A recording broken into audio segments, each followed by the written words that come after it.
I did want to give a special shout out and a huge thank you to Kathy Pusher, our volunteer chair of our board of directors, and she's also head of entrepreneurship initiatives at SDSU. Underneath her are the Lavin. It's okay. A bunch of stuff. She'll tell us. And oh look, they're starting to fill in. Great. But one of the cool things that SDSU does is host one of our Startup Week days. And Startup Week next year is going to be the first week in November, November 2nd to the 6th. We hope you all come. We have one of our fun things that we do is a pitch. It's November 2nd to the 6th. The first week of November. Mark your calendars. Mark your calendars. Thank you.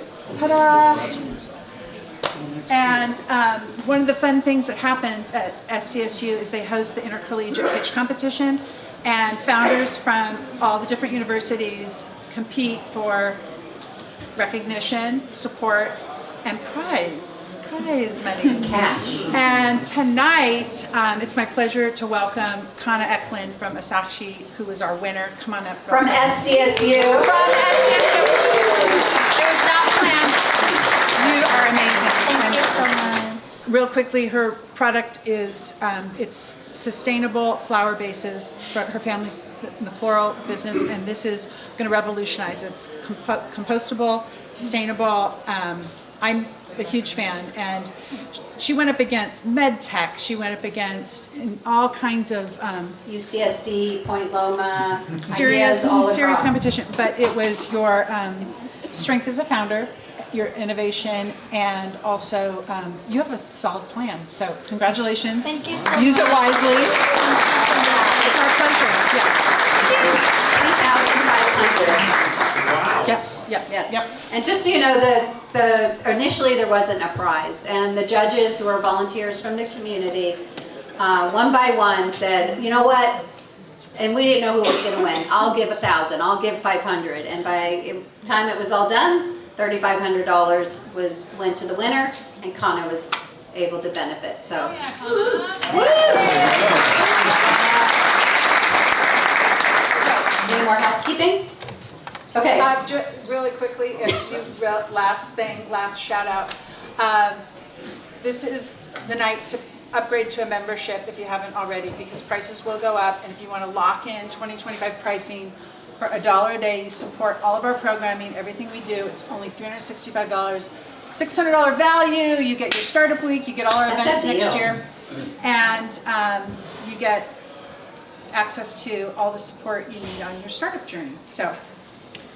Kathy, without further ado, thank you. So I just want to give a quick shout out to Erica and Lisa, our lean and mean staff. So Lisa is the executive director of Startup San Diego, a small nonprofit that does this and brings us all together with amazing speakers and networking. And also want to just give a shout out to our board. Several of you are here. Raise your hand, Eric, there you go. Maybe there's just one. Okay, but there's Cheryl you met outside, and there's others. So thank you so much for being part of our volunteer effort. All right, Dane Chapin. Very, very excited. You got it right. I know. Can everybody hear me? We're doing, okay. I am very excited, but I've got another opportunity to say it wrong. Okay, I am thrilled to introduce Dane Chapin, founder, investor, creative force, and all-around exceptional human being. I've had the privilege of knowing Dane for more than 9 years, which I just figured out. I can't believe it's been that long. The time has gone quickly. It's been so amazing. And the time that I have known him, I've been consistently inspired by his passion, his curiosity, and relentless creativity. He's a master at building meaningful relationships. I mean, a master. We really got to get him to tell the stories tonight.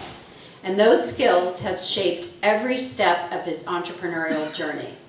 Today, you'll get to learn how his strengths, along with his bold approach to innovation, have propelled him through his ventures and successes. So with that, please join me in welcoming Dane.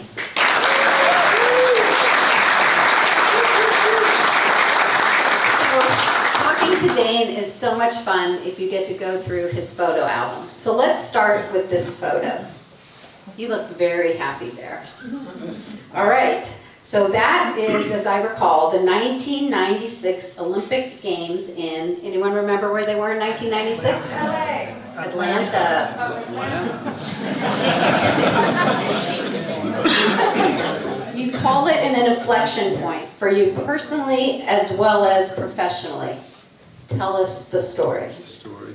I've had the privilege of telling this, and thank you, by the way, for the introduction. I didn't have any anxiety until now. You build me up, so I'm, a little. I can say your name wrong to relax you. So 1996, we've been in business for 2 years. It was my two sisters, me, a secretary, backed by $100,000 from my dad. So true startup. We had a 2-year license from Hasbro, owners of Monopoly. And we had a 2-year license to 5 city editions of Monopoly. And so that was started in 1994. We're slowly growing. We get them to give us another city or two. And then the Atlanta Olympics are coming. And, anybody my age or, if you remember how they were white hot, in the United States. You have a domestic Olympics and it just takes on a whole different level than when it's, in a different time zone, whatever it may be. And so we had the brainstorm, let's go back to Hasbro, get approval to do an Olympic edition of Monopoly. It'll really put us on the map, put us in a whole new direction. So this is like a year in front of the Olympics. 3 or 4 months before the Olympics, we finally get a green light from Hasbro. So we've got now 3 months to put together a game that normally takes you 7, 8, 9 months. So we literally started working 18-hour days to get this game to market. And one of the really good things that came out of it as we were doing the iterations, in those days you couldn't email these files we'd big. We'd run down to Southwest Airlines. I had an overnight flight to Providence, where Hasbro is essentially located. We'd send, we wouldn't send the files, we'd send the printouts. And they made their way to the CEO, who started approving what we were doing. He got really engaged in this thing, so it became very important to him. So that was one piece of the story. We're trying to figure out how many games to print, and the thing about the Olympics, it's white hot for 16 days, and after that, it's yesterday's newspaper, right? And the Olympic, so I go down, meet with the Olympic Committee, and we're planning, all the different planning, and we've got to pull the trigger on production, and it's a one-shot run on production. Organizing committee promised 20,000 units. And so we figured, well, we could sell 15 on our own. So we made a bet on 35,000 games. And it was a huge number for us in those days. Here it is 30 years later, so it seems like a trite number, but in those days it was kind of a make or break on the company. I'm scheduled to go to Atlanta a week before the Olympics to do press and all kinds of stuff. So I'm down in Atlanta. Talked to the organizing committee. When do you want us to ship your games? They get a hold of the buyer. He said, well, we're going to take 90 games. I said, hold it, 90 games? You wanted 20,000 games. We printed these things. And my life flashes in front of me. I'm 36 at the time. We're backed by $100,000 from my dad. We got to sell these games or we're going to be BK.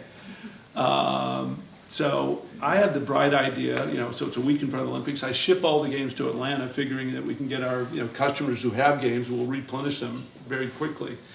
And 2 days before, I'm doing all these press interviews and all kinds of stuff. It's kind of, they're looking for filler stories, and Atlanta Olympics, good story. And 2 days before, and don't forget, I got 35,000 games to sell. I think we had 6 or 7 that we had shipped. 20,000 we're trying to figure out what to do with.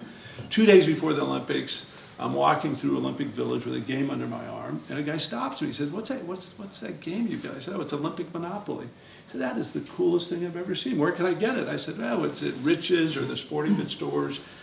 And I said, here, just take my game. He said, what do you mean, take your game? And I said, well, take my game. I own the company. He said, look, I'm not going to take your game. I said, well, you want to buy it? He said, I'd love to buy it. And wholesale price was $20. So I said, you know what, $20. The guy didn't flinch, obviously. So I run back to my car, get some more games, but a light bulb goes off. And so I bought a dolly, rented a van, and for the next 2 weeks, working literally 18 hours a day, hired a couple people that were selling water bottles. I hustled the streets and sold about 23,000 games on the streets of Atlanta at $20 a piece. True story. And I feel like I'm embellishing it, but I think there's actually a lot more to this story than that. And so it was kind of saved the company. And then the other piece that came out of it, a couple weeks after the Olympics, we get a call from the CEO of Hasbro. And he didn't know that story because that would have gotten us all kinds of trouble with, paying the royalty and everything else, selling games for cash on the street. You do what you got to do, right?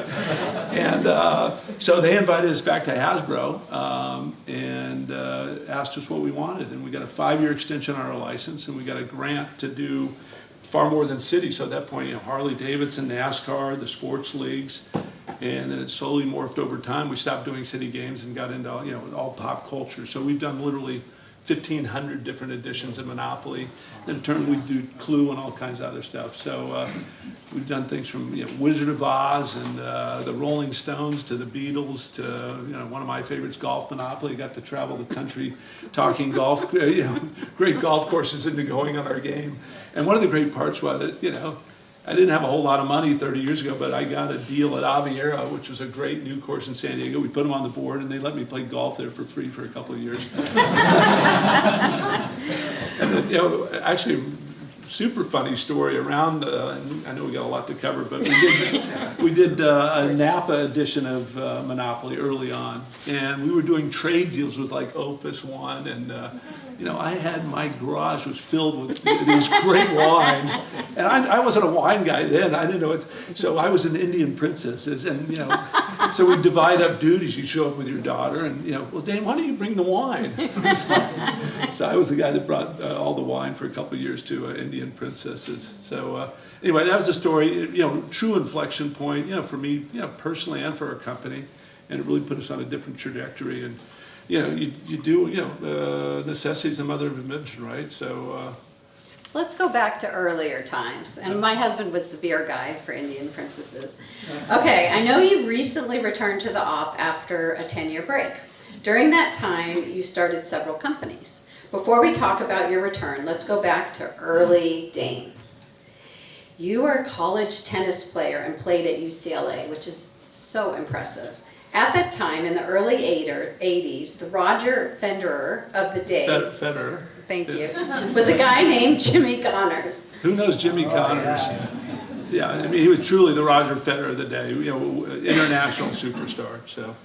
You told me that he came to one of your practices and seeing him hit one shot changed the trajectory of your life.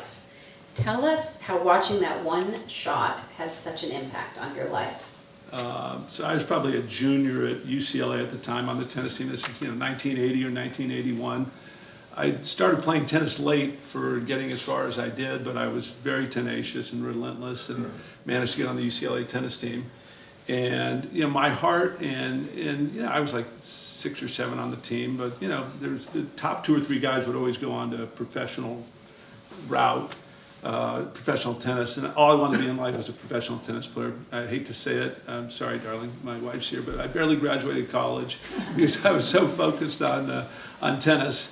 So Jimmy Connors shows up to our practice, and he was my hero from the time I started playing tennis at 13 or 14. And loved the guy, and all of a sudden he's at our practice, so we're just buzzing. And the coach, so this is where it was very fortunate. Coach says, Fritz, you're with Jimmy on court 1. Fritz was our number 1 guy, had a huge serve. Dane, you're on court 2. And I forget who I was playing with, but all of a sudden I'm playing, adjacent. So Jimmy's warming up here, I'm warming up here, and the other guys are on their side. I'm just like, oh my God, I'm playing tennis next to Jimmy Connors, my hero. And obviously the guy was great. But Fritz had a huge serve, and return of serve was not my best shot. So when I would play with Fritz, I'd stand like 10 feet behind the baseline trying to return this bomb. And all of a sudden, coach says, all right, let's play sets, boys. And so Jimmy is lining up on the baseline. So anybody who knows tennis understands that, so he's on the baseline. I'm returning that same shot 10 feet behind the baseline. And it was literally an offensive shot for Jimmy. And I looked over one shot and I said, I'm never going to be a professional tennis player. I felt like I could catch the guys on my team, my peers, but I just knew, finally my heart sunk up with my head. My head kind of knew I wasn't going to be a professional tennis player. My heart didn't want to accept it. And when you see that in reality, it just was, I knew I wasn't going to catch it. So one shot I started getting better grades. And is that part true? a little better grades. A little bit better. But it was, I think we all, it's interesting. You talk to different people from different walks of life, and a lot of people I've met in life have had that Jimmy Connors moment. I think, I don't know, I think I read where Jeff Bezos had it. It's in college where he saw, guys doing these crazy physics tests, and he had to work a lot harder at it, although he's done okay. Yes, he's done okay. All right, so I understand that you're obsessed with the history of liquid death. And I just thought maybe you'd share that with us. Why liquid death? I do a lot of angel investing in small companies, and I look back at all my losses, and every one you wouldn't invest in unless you thought they were going to succeed, right? And then there's always a story why they didn't succeed. And I sort of unpacked. I don't know who's familiar with liquid death. Pretty much everybody's familiar with it. So think about somebody, an investor coming to you, I've got this great idea. We're going to do water. We're going to get bottled. We're going to put water in a can, and we're going to turn it in 6 years later, we're going to turn it into a multi-billion-dollar company. I mean, you'd laugh the guy out of the room, right? And then he'd play the video for you, the original video where he's the guy that's getting waterboarded. And here it is 6 years later, and they've taken a commodity product. They've had a fundraising a year ago for $1.5 billion, and I'm sure it's worth more than that today. But and the creativity that they've brought to really have a breakout in a commodity, where you're competing with majors like Coca-Cola. I mean, it's almost unimaginable to me. And the same. You think about Dos Equis. They took an ordinary beer. They didn't change the packaging. They didn't change the recipe. They got a older guy, who didn't drink beer very often, but when he did, he drank Dos Equis. I know, you laugh knowingly, right? It was so counterintuitive. I mean, they're number one in the market now. Yeah, I don't know what they are today. Well, Modelo is number one today, but that ended 8 or 9 years ago. The Dos Equis. I'm obsessed with it. Every Catherine will watch me giggling at my iPad, and I'm replaying for the 1000th time replays of the ads from Dos Equis, and they're just remarkable. So you can take an ordinary product and do crazy marketing and really captivate a market. They tripled market share. They created billions of dollars of value without changing the recipe, without changing the packaging. And the inflection point for them was coming up, not having people partying or girls in bathing suits, whatever it might be, all the traditional stuff you do to sell beer. They went completely counterintuitive. And we think a lot at my office how to be counterintuitive. And we're in the midst of it now with, you're all getting a game, Flip 7, which we'll talk about in a little bit. But we're trying to have a counterintuitive approach to playing that game that's multi-generational. So, do you have their advertising, appeal to kids or grandma or the mom that buys stuff? It's, fascinating question. So we're trying to unravel that mystery. Or that riddle. Do you want to go to Flip 7 now? You want to play the video and talk about? Sure. Okay, we can jump around. Well, this was a little counterintuitive. So almost a year ago, it was the beginning of January. Toy fairs every end of February in New York every year. And everybody, so don't play it quite yet. No, yet. No. But anybody in the toy business internationally shows up in New York for Toy Fair. It's a giant deal. And so we had launched Flip 7 at specialty only last fall. And we knew we had something special. And so we're in this brainstorming meeting early January talking about, well, let's create a stunt in New York for a Toy Fair. And so we're brainstorming around the room, and nothing was that interesting. I said, well, I got an idea. How about the Flipettes? Everybody looks at me, the Flipettes? What the heck are you talking about? The Flipettes. I said, well, think the Rockettes. And we'll organize a group of dancers, and they're going to dance around New York, and we'll do these flash mobs all over New York City. And everybody's like, looking at me. And so that night I get home, I'm so obsessed with it, I wrote a jingle. So, I just pinned out this thing. And so this is what we did in New York, and this really, I believe, was sort of an inflection point on really lighting this game on fire, which is the hottest new card game in the world, and that's not hyperbole. So anyway, this is what came. And we will be demonstrating, playing it later outside, and we'll remind you before we go. And you guys all have a Flip 7 to take with you. And right on the box, it says the world's greatest card game. So, I mean, everyone's got to dance. We play Flip 7 'cause it's fun. At home or on the run, easy to learn and quick to teach. Grab a deck, bring it to the beach. If you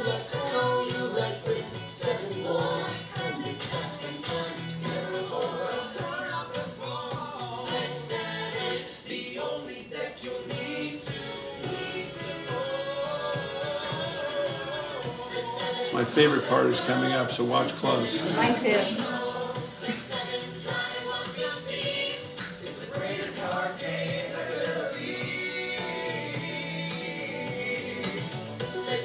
Come on, let's go. Flip 7, you'll never say no. Flip 7, try it once, you'll see. It's the greatest card game. Flip 7, forever be. Flip it, flip 7, flip it, flip it, flip 7. All right.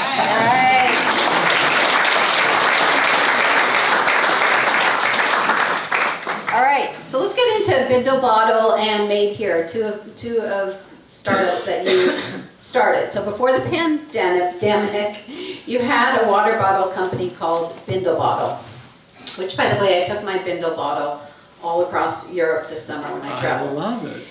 You had a younger partner, and you provided the capital and, as you like to say, adult supervision. From what you tell me, you weren't happy with some of the social media marketing. So, much like you do, you took your creative matters into your own hands. Before you tell us the story that went into the archives of TikTok, here is something that we found. So we found this video, we want to show it to everyone. Oh my God. Oop. Oh, that's frustrating. There we go. Turn it up if you can. Can we get them in to turn it up? One.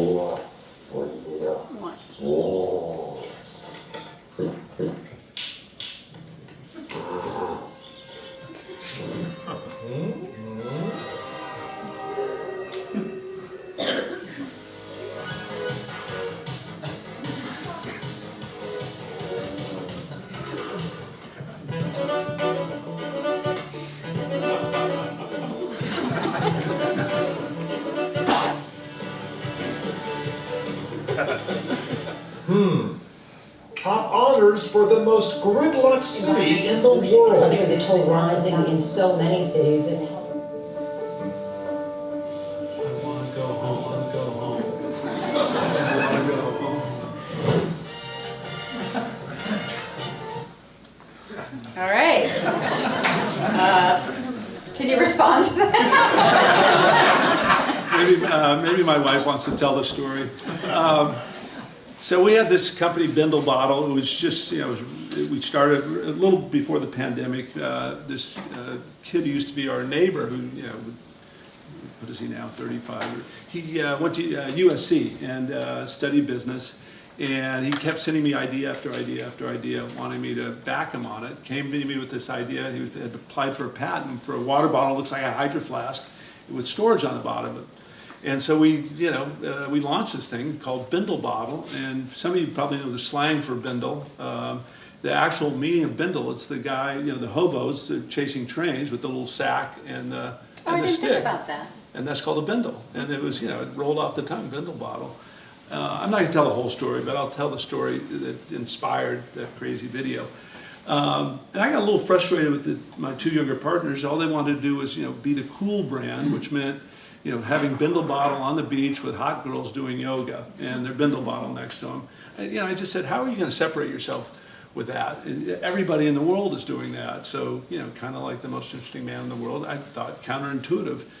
And it was just at the front of the pandemic, so we're stuck at home. And I'm rattling around things in my brain. Now, that was one of the later ones we did, but with my lovely wife and I locked at home, she was, choreographer, she was furrier, she was, and so we did about 15 or 16 crazy videos to try to highlight that, the essence of the Bindle Bottle. You can go on the bottom, in that case it created magic. They never really caught into the videos very much, but now I have them in my archives and they're fun to watch. And we had crazy experiences. That little shot, we live on a golf course and there's these eucalyptus trees, and these two guys, true story, they're walking by, my wife's shooting me with this crazy outfit on, and they look over and they just wondered what the heck we were doing. They had no idea. We just said, don't worry about it. Don't worry about it. And my feeling is, and it ties into also social media, where you can't be too precious. If you have something that stinks, nobody's going to see it because nobody's going to share it. It's going to live in a vacuum. And I think it's an amazing place to experiment. And we live and die on social media right now, and we've got we're literally getting hundreds of millions of hits because games are very contentable, and so we've got a lot of people just posting videos that will go viral, and then we're doing a lot of our own stuff. And I'm pushing our teams to be, not inappropriate but edgy in ways that are, provocative is the wrong word, but be creative and do. Look at what they've done with Liquid Death. They've made death their hallmark. So I don't know. That's kind of the lesson on. The videos never got traction, but I had a heck of a time doing it. A lot of fun. So I promised them some stories about relationships, and this is the journey into Made Here. So let's chat about Made Here, and tell us about it. Well, this guy happens to have a very famous father. I don't know if anybody recognizes the younger guy. Scott Eastwood. His dad's Clint. So I stepped aside from our game company, started a real estate development company, and my partner was good friends with Scott. And Scott started investing with us. And whenever Scott came to the office, he'd want to go talk to the guy with the gray hair to get updates, and not the young brash partner who would just fluff everything up. And so I became really good friends with Scott through that experience, and just built a relationship. And Scott's almost 30 years younger than I am, but we became really good buddies. And he became my partner at Made Here. So we launched this company that really celebrated the essence of the American worker with goods made in America. We launched in apparel, it didn't work. We launched in beer, that didn't work. So it's in the archives right now, waiting to be revived. And I think we're going to find a way to it. But it was just building the relationship with Scott, and then he helped to create a lot of awareness on social media. When we launched the beer in Denver, we were all over the place, media-wise, social media-wise. So it's just a great relationship to have in that moment for that business. So I'm going to talk about some of the work we've done together. So Dane is a really generous supporter to the work we do at SDSU in terms of the incubator we have, which is the Zip Launchpad. And when I met Dane and I discovered how incredible he was at relationship building, we both found out we shared a complaint that people just don't pick up the phone. They just don't pick up the phone. And if you're starting a company and you're the founder, you're the first salesperson, you ain't doing the selling on email. You got to pick up the phone. You got to be there face to face. So we created a series, Pick Up the Effing Phone, where so original. I mean, we were the first to ever do that. It actually comes from my mom, who was very sweet and never dropped that F-bomb, but she used to get really upset at siblings and relatives not calling. She would call them, they wouldn't call her, and you're like, just pick up the little sweet char effing phone.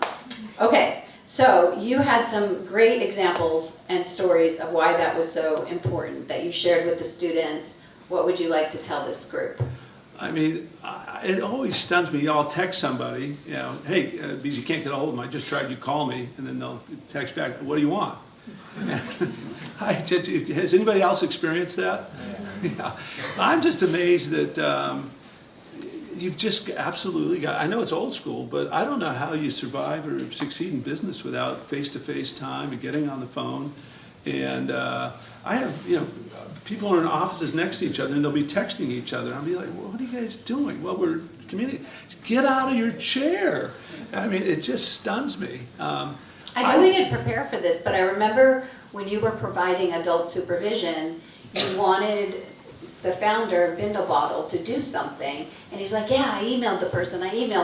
You're like, no. Yeah, we're in real time. We need a solution today, and get on the phone, which he did. And he came back to me. I'll never forget. He was sort of surprised by it. Oh, we got this thing solved.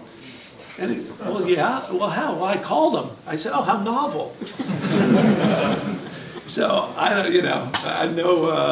I wonder if I'd ever get a phone call again if I didn't make so many phone calls. It's just so I'm not going to let making phone calls die or seeing people in person. I see a lot of people nodding, and you can really understand it. But to the younger entrepreneurs here, get on the phone and go meet people in person. I mean, there's no replacement for it.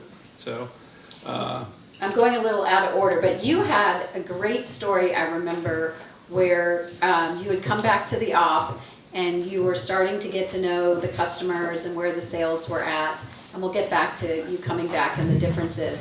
But there was a story, I think you were in Denver, and it was a relationship kind of story, visiting some Denver customers. well, I was actually in Denver. It was before the pandemic. I was in Denver on Made Here Business, where we launched the beer. And I was downtown. I saw this giant toy store. So I went in. I introduced myself. And I said, oh, do you have any USAopoly product? Well, we have a little bit of stuff here. So I looked at what they had, and I was just sort of surprised that they didn't have a bigger collection of stuff. And I'd call up my office. We did like $5,000 a year at wholesale with this company. And so I had a little more detail. I said, well, there's an owner here. So I meet the owner. And they said, oh my God, you stopped in. I said, I've never met your reps before. Yeah. Now our reps, you know, it's a phone call business, but you meet people at Toy Fair and everything. It doesn't lend itself to having reps all over the country and seeing people in person. But I developed a relationship with this guy, and I called him regularly. The next year we did $50,000 in business with him. And we would have never done that had I not gone and made a personal call, stayed after him, checked in on him, emails. He couldn't believe the founder was, you know, that interested in his business. You know, we've quadrupled the size of Geppetto's in San Diego, a chain of 8 toy stores. I got to know Brian a lot better, and our former CEO just didn't really spend any time with him. Brian just wanted a little bit of love. And so I call him all the time, and it's, you know, if you're efficient with your time, you just, you know, in the amount of time you think about calling, if you just call them, it's more efficient, and then it doesn't rattle around the back of your head. So I'm kind of a do-it-now guy in respect to phone calls, and just get it done. So. I mean, almost every story that you've told me, you were standing in line and you started talking to someone, and then there's a photo and you met like the world's greatest tennis players and had breakfast with them. We were in Vienna a month ago, and at the hotel we were at, I see Stefanos Tsitsipas, who was as high as 3 in the world, great tennis player, Greek guy. My wife's Greek, she loves him. I see his dad, who coaches him, in line at the buffet. And so I go up to him, I said, oh man, this is great. I introduced myself, and it's great to meet you. I'm a big fan of your son. So we're chit-chatting a little bit. I said, you know, and then I pull out the secret weapon. I said, oh, you got to meet my Greek wife who speaks Greek. Come back to the table. You're the secret weapon, Catherine. And so he comes back to the table. We chat for 20, 30 minutes, and he said, well, what are you doing later today? Why don't you come out to our practice? So I end up with a practice in the afternoon, and then that night they invited us to dinner. And then the next morning we're at breakfast, Catherine and I, and then Stefanos, and this guy's a Greek god, 6'4", he's a missile. I mean, I'm like even attracted to the guy. And he said, hey, do you mind if I sit down with you? And we ended up having a 2-hour breakfast with him. Playing Flip 7. And we played Flip 7. I gave him a bunch of games in his team, and they texted me back, and they said, you know, they're playing Flip 7 all the time. So who knows where that spider's out to? You know, maybe at some point he's going to post on social media that he's playing Flip 7. You just never know where this stuff goes. So I'm always open to what the possibilities might be. So I think that's the secret. All right, so you mentioned to me that the last time anyone other than yourself signed your paycheck was 40 years ago. yeah, So I think 41 now. 41, and financially you could retire, and yet you are busier than ever. What keeps you working? And I love this picture, and if you want to give them any background on this as well. Well, I'm accused sometimes of being too much of a self-promoter, but I don't know how you survive in life without promoting. And so that picture is actually from an article in the Wall Street Journal in 2018. They have the column's no longer around, but what's your workout? And they would find somebody in business who had maybe an unusual workout or did something athletically. And so I have this crazy workout on those rubber balls that I do. And I attribute it to, God, I hate to, well anyway, I won our club championship that year in golf. And so I thought it was pretty special. So I sent a little note to the woman at the Wall Street Journal, wrote it. And I said, I got a good story for you to write. And so I sent her a letter. Or sent her an email. I got a call back from her. She says, you know, Dane, what I love about your story that you sent it. It wasn't your PR person. It wasn't your secretary. You did it yourself. And she said, you got a great story. I'm going to write about you. But the fact that I moved you to the top of the list because you took the initiative to do it yourself. And yeah. So anyway, I just... All right, why aren't you retired? What keeps you Oh my going? God, it's just afraid of boredom. I mean, it's the riddles and the challenges that I have every day at the office. It's so rewarding. You get home from a great day of thinking. I just couldn't imagine doing, and the people I get to work with. I mean, I'm not to denigrate my retired friends who play golf every day, but it's Groundhog Day, and it's true. And You still get a lot of tea time in. not these days. I'm so fired up about work. I love it. Wow. But I just can't. I don't know when I'll never stop working. I mean, it's just too interesting, and the riddles will solve, and the challenges, and then who knows what I might try to do philanthropically with hopefully any more money I make, it's going to go to philanthropy at some point. I'm just kidding. Absolutely. I'm kidding. No, but it's just so interesting. I mean, look, I love to hike and bike and play golf and tennis, but I also like the intellectual challenge that work brings and the stress. And it's a healthy stress most of the time. You told me that your wife, Catherine, who's here today, was recently probing you about the fundamentals of your entrepreneurial success, and you surprised her with your answer. Yeah, it was, we're musing at breakfast or something one day, and I don't know why we got on the subject, and she asked, what I attribute my success to, and without hesitation, without really thinking about it, I said, well, getting up. She said, what do you mean getting up? And I said, Catherine, contrary to what you might think, or a lot of people think, I've failed a million times at stuff. I've had endless failures, whether they're in startups or whatever it might be. I'm just really, really persistent, and I just get up and I sort of dust myself off, and I have enough memory of it. There's a saying that good golfers remember their bad shots, and bad golfers remember their good shots. And when you think about it, it's as a relatively good golfer, what I know is my limitations. So I'm not lulled into thinking I can hit that great 7-iron every time. I know what my limitations are. Where the bad golfer is thinking about the one time he hit the miracle shot that I can do it again. And so anyway, I retain enough to connect dots later on to learn the lessons. But I'm kind of relentless. Kind of. But I try to do it in a healthy way. So For sure. but Love it. Well, then I had one other story about Catherine that I wanted, and this is a real secret success. Warren Buffett talked about the most important thing you can do in life is marry right. And I'll tell a story in, as an entrepreneur, your day can get away from you. So I can call Catherine at 4 o'clock and tell her I'll be home for 6 for dinner. It'll just be the two of us. And time runs away. It's 6:30. I'm in a meeting, and all of a sudden these guys roll into the office from out of town. I'll call her at 7, and it's true, and it just empowers you. And I wouldn't take advantage of it, but I would say, sweetheart, sorry I'm running late. I'll be home at 8, and by the way, there's going to be 3 of my colleagues are going to be with me for dinner. And she would say, what would you like me to make? And it's absolutely true. And as an entrepreneur, it just empowers you. Now, I won't take advantage of it, but when there's a time and a place that it comes up, and it will. So I'm really grateful for that. So thank you. Thank you.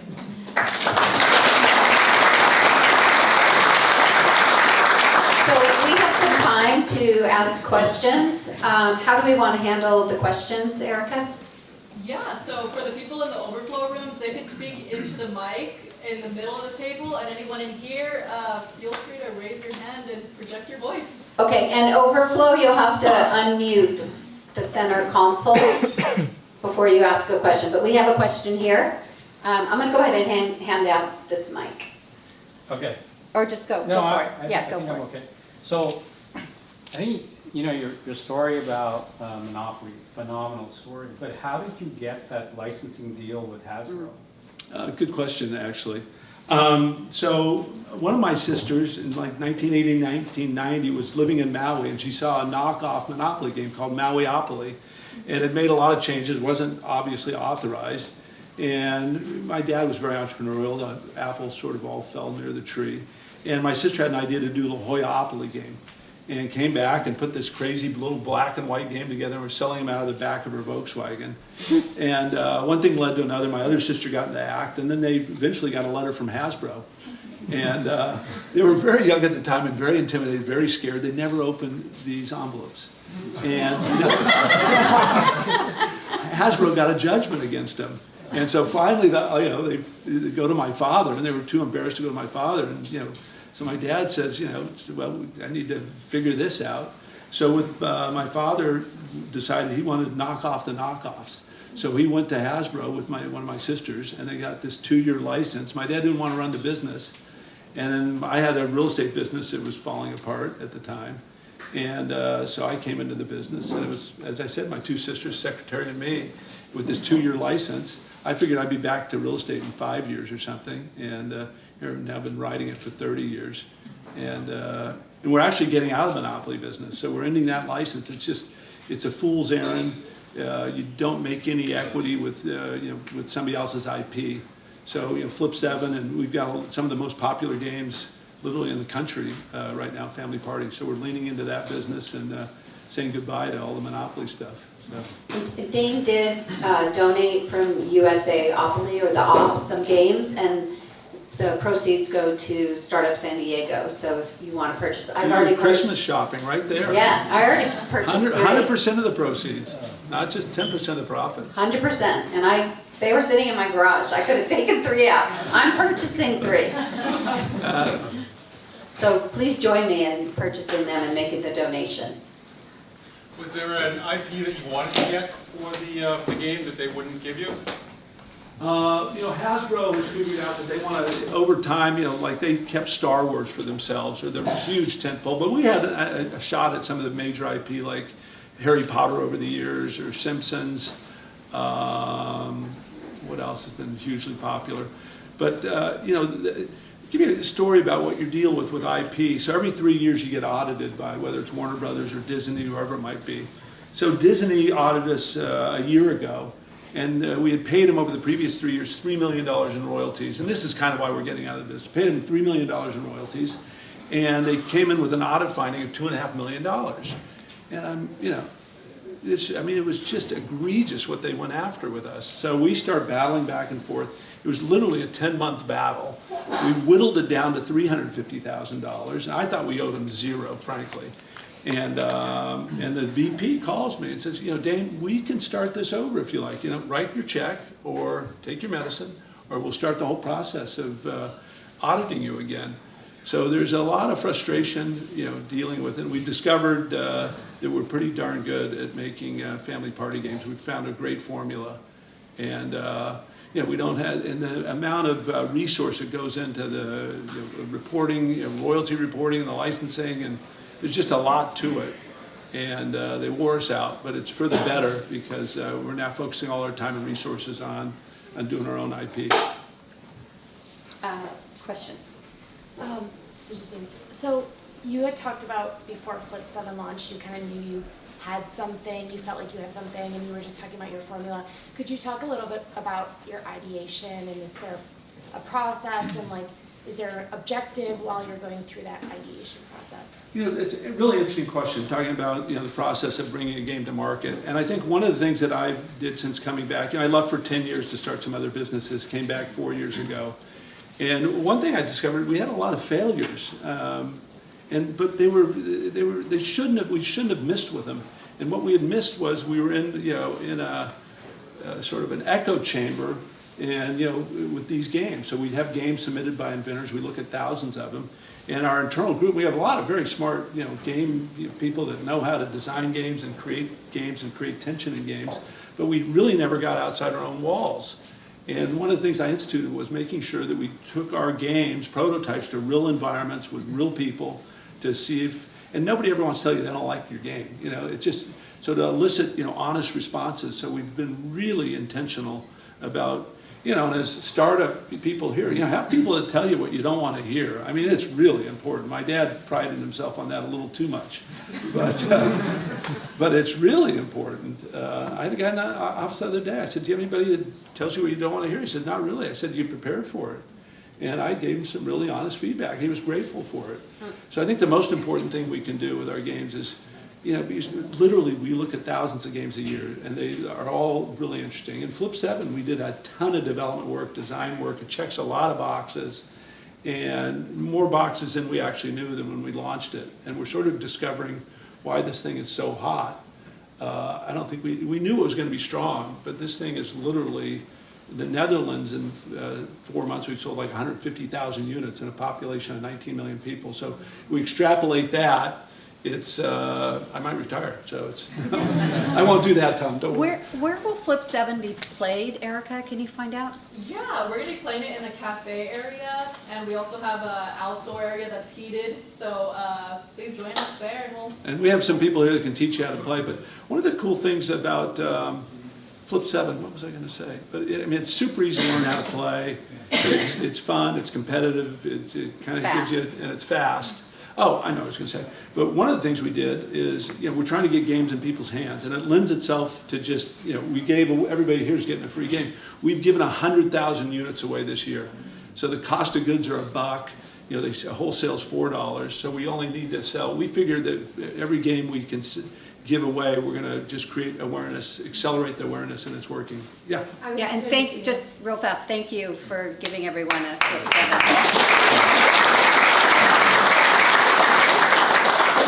That since I went to a farmer's market this past weekend with my dad who was in town for Thanksgiving, and someone was just handing them out for free, and so we accepted, and then we played it all weekend. Flip 7. Flip 7. Oh, this is the greatest story ever. It's working. I already bought him one for Christmas. Hold on, you got one? What farmer's market did you get it at? Oh my We God. went to the one in Carlsbad. Oh, okay. Oh, the street fair. Yes, yes. So we were at Carlsbad Street Fair this past week, or 2 weekends ago, Sunday. We gave away 450 games. Yeah. And here we are. Oh my God. Yay! But yeah. Wow. Buy a lottery ticket because to end up in this room and be one of those. Yeah.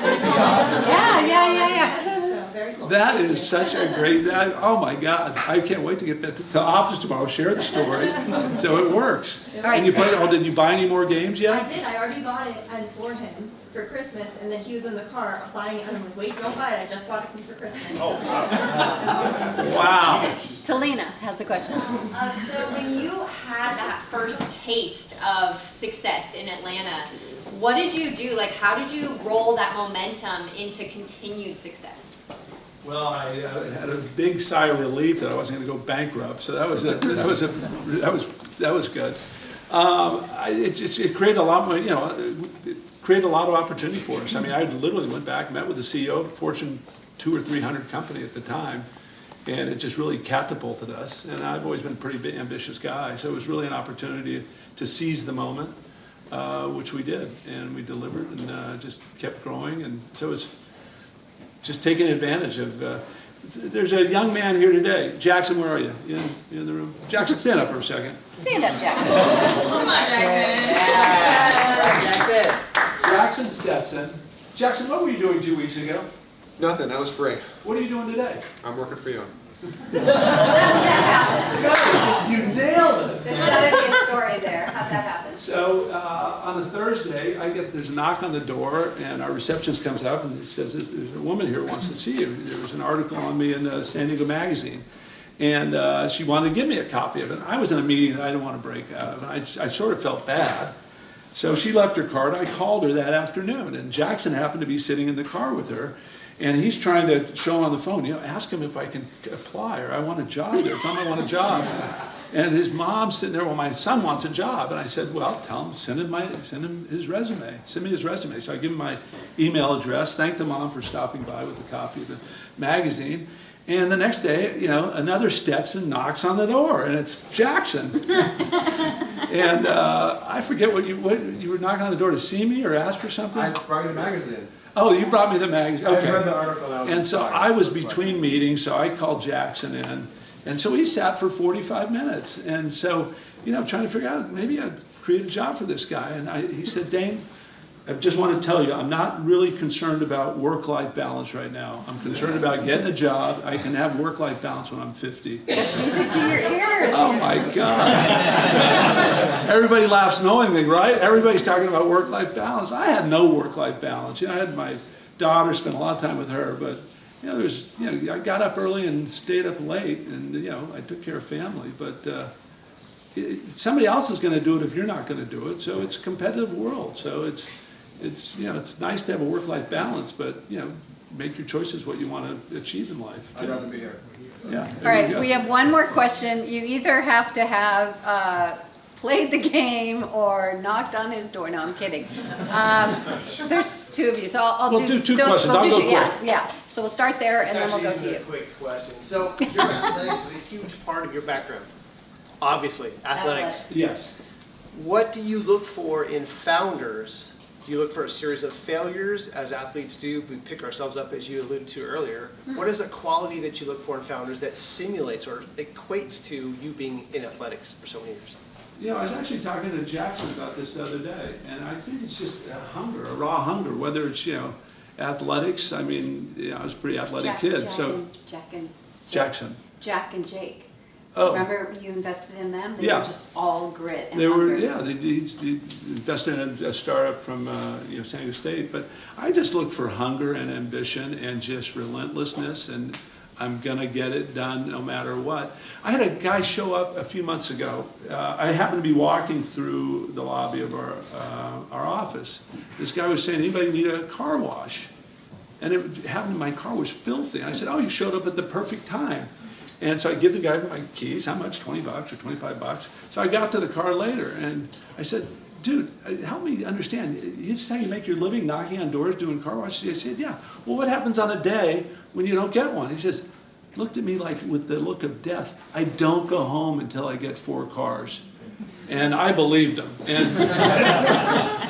And that's kind of, I'm not going to go home until we sell millions of Flip 7 games. I mean, it's just, and a great story about Flip 7, the guy who invented it's a math teacher.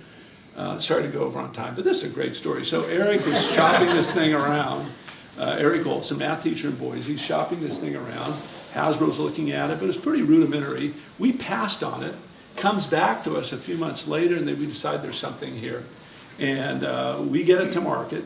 This past, and Eric's got an interesting story. He's obsessed with games. He goes on game trips with his buddies, like golfers go on golf trips with their buddies. They find a city they want to visit, and they'll hole up in a hotel room and play games, board games. And so Eric calls me in March as this thing starts to take off. He said, Dane, I'm thinking about quitting my job. And I said, well, that's not a good idea. He said, well, I think I'm going to make enough in royalties, and I want to invent games full time. And so I unpack with him, how much do you make a year? Do you have any savings? Not a lot of savings either. And the guy's, 50, he's got a family. And I said, well, if you quit your job, can you get it back? He said, in 5 minutes. I said, well, maybe that's your answer. Eric this year is going to make $500,000. Now this is the lottery story. He's going to make $500,000 in royalties, about 5x of what he made as a teacher. And next year he should make at least $1 million. Come on. So it's pretty exciting. Okay, last question, and then ABC stands for always be selling. Yes. Always be closing. Sorry. Always be caution. Okay. Hi, Dane. I'm Sadiqa. Thank you for sharing your story with us today. So my question for you, and mainly because I'm listening to the story, it sounds like you've had your hand in multiple ventures. There's a saying that goes, if you try to do everything, you'll be known for nothing. So my question to you is, what would you say to someone who is passionate about multiple ventures? Do you start one? You came to the right place for this question. Great. Let me hear it, because I really need to know. Yeah, I mean, I've got a lot of interests, and I've got too many ideas at times, and it kind of gets in your way. So when I came back to USAopoly 4 years ago, we needed a change at the top. I got a lot of encouragement from my wife, and she said, can you just promise me to stay focused for however long you stay back? And I made her a really solemn promise to stay focused, and I have, and it's paid huge dividends. And I heard a saying, there's it's huge in culture. Women want it all, right? And there's a famous woman, I can't think of her name, she said, they can have it all, just not all at the same time. And that really resonated with me, So I'm trying to find balance, but I got to be hyper-focused or we're not going to succeed because somebody else is going to outcompete me because they're going to stay focused. So it's frustrating at times, but the rewards of, nailing it with like a flip 7, which wouldn't happen without obsession and, relentlessness and passion. And it's got to have focus. Singing and dancing. And some singing and dancing and focus. So focus is critical. So, you just time these things out. Scale 1, that's what I'm hearing, and then move on. I'm sorry? Scale 1, then move on, correct? Scale 1 and then move on. Yeah, and I've been guilty at times of getting sidetracked with too many things, and you can't serve multiple masters. You really got to focus in, make something happen, and stay with it. All right, well, I want to leave time for you to do some holiday shopping and support our local entrepreneurs, but I want to thank you. That was fabulous. Thank you very much.